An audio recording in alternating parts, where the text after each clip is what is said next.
প্রিয় ছাত্রক বা শিশু খবর, আমি আগেও কইছিলাম আমি যে একটা লোক ধরি এটা শেষ কইরা সারি। আমি অন্যায়ের প্রতিবাদী মুন্না। তাই বর্তমানে ছাত্রক থানা চাইরা বাগছে। আগে আসলো সিলেট শহর, ও সিলেট শহর থেকে 2 দিন আগে টিকেট টুকেট কাইটটা ঢাকা গেছে।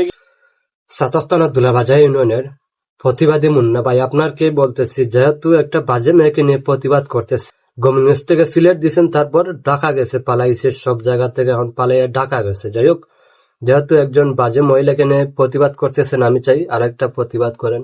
এলাকার যে ব্যবসায়ী আছে তাদেরকে নিয়ে প্রতিবাদ করেন। যদি আপনি প্রতিবাদী মুন্না ভাই হয়ে থাকেন তাহলে প্রতিবাদ করেন। এলাকায় দেখেন অনেক যুবক নষ্ট হইতেছে এই দেহ ব্যবসায়ীদের কারণে। আমি চাই এই দেহ ব্যবসায়ীকে নিয়ে আপনারা প্রতিবাদ করেন। আমরা যেহেতু প্রবাসে আছি, দরকার হয় আমরা প্রবাস থেকে প্রতিবাদ করব। আমার এই ভিডিও যদি সামনে পাও তাহলে অবশ্যই উত্তর দেওয়া যাইবা ছাত্রকের প্রতিবাদী মুন্না ভাই দুলাবাজার ইউনিয়নের।